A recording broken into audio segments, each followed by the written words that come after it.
खुलुमबाय।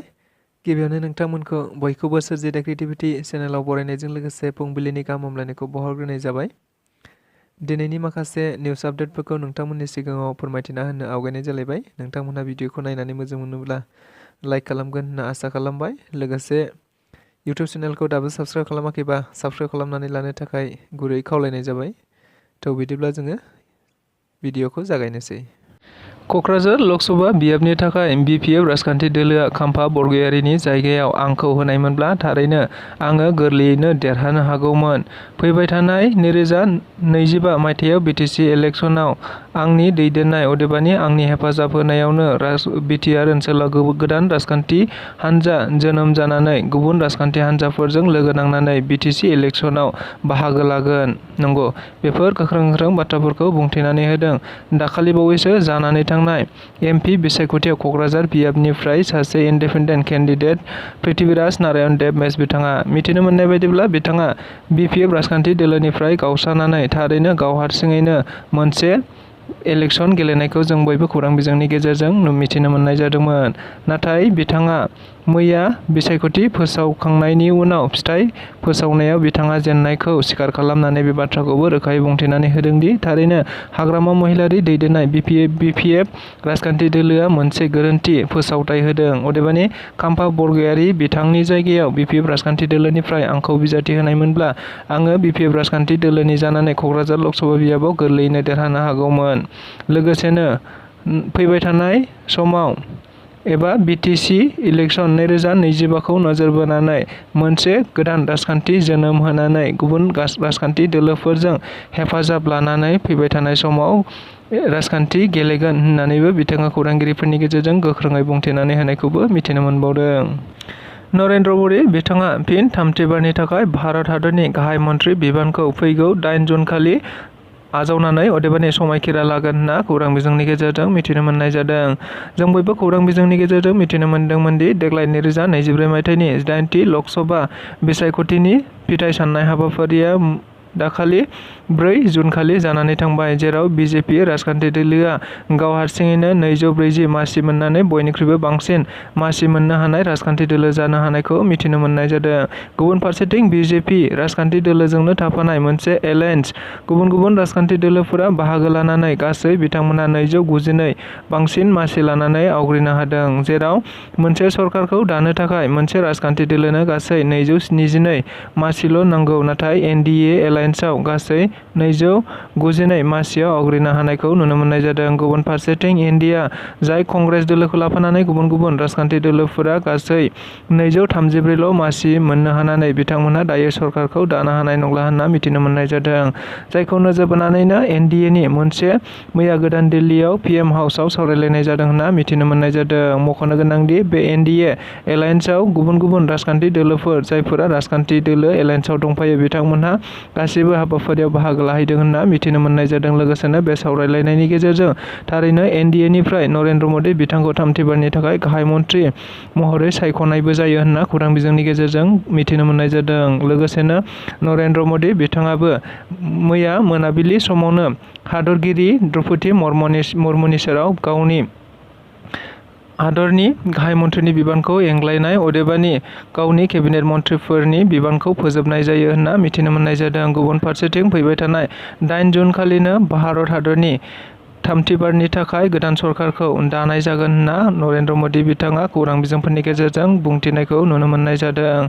लोगोसेनो एनडिए एलायन्सआव थाफानाय जोंनि बिटिआर ओनसोलनिनो मोनसे राजखान्थि दोलो इउपिपिएल राजखान्थि दोलोआबो क'क्राझार लकसभा बियाबाव देरहानायनि उनाव दायो इउपिपिएल राजखान्थि दोलोनि आफादगिरि प्रमद बर' बिथाङाबो एनडिए एलायन्सनि दिल्लीआव सावरायलायनाय हाबाफारियाव बाहागो लाहैनानै गोबांथार बिहोमा होदों होनना मिथिनो मोननाय जादों। बिटिसि सरकारनि बानजायनायाव हाग्रा बिफानजों खुंजानाय मैया रायमना माहारियारि पार्कआव मुलुगनां आबहावा सानजों लोब्बा लाखिनानै माखासे बिफां फुलि गायनाय हाबाफारि लादों होनना मिथिनो मोननाय जादों।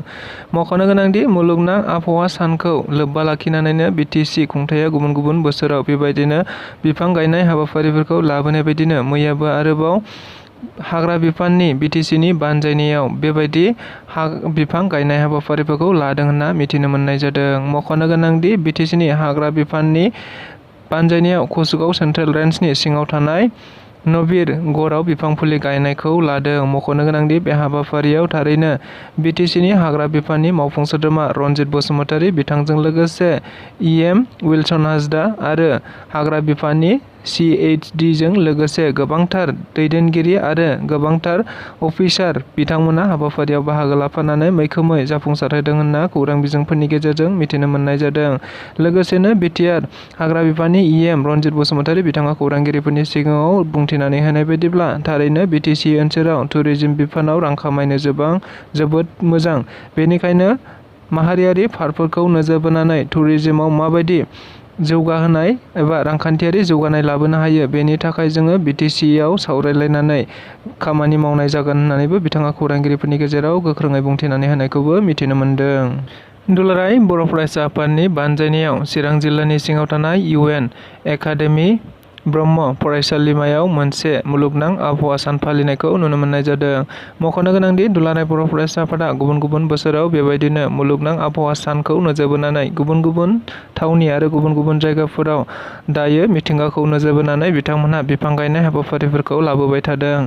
थिग बेबायदिनो मैयाबो आरोबाव मिरु दुलाराय बर' फरायसा आफाद, चिरां जिल्ला दुलाराय बर' फरायसा आफाद, गुबुन फारसेथिं काजलगाव UN ब्रह्म फरायसालिमा जुथाइ बानजायनायाव UN ब्रह्म फरायसालिमानि बेन्दोङावनो थानाय केम्पास सिङावनो मोनसे दंफां गायनाय हाबाफारिबो लाफानाय जादों होनना मिथिनो मोननाय जादों। मख'नो गोनांदि मैयानि बे हाबाफारियाव दुलाराय बर' फरायसा आफादनि मानगोनां गाहाय नेहाथारि खनिन्द्र बसुमतारी बिथाङा हाबाफारियाव बाहागो लानानै आबहावा संरैखाथिखौ नोजोर बोनानै गोबांथार सुबुं सांग्रांथिनि बाथ्रा बुंथिनायखौ नुनो मोननाय जादों। लोगोसेनो बिथाङा आरोबाव बे बाथ्राखौ खौरांगिरिफोरनि सिगाङाव बुंथिनानै होनाय बायदिब्ला थारैनो आबहावाखौ संरैखा खालामनायनि खामानि मावनाया बारायनांगौ।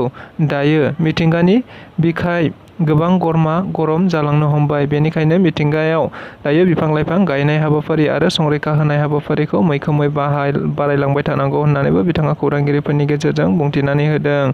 मानोना बिफां लाइफां गैयैनि थाखाय, अदेबानि संरैखा खालामनो हायैनि थाखायनो दायो जोंनि ओनसोलाव, जोंनि जायगाफोराव गोबां दुंखावनाया बारायगासिनो दङ होननानै बुंथिनाय जादों।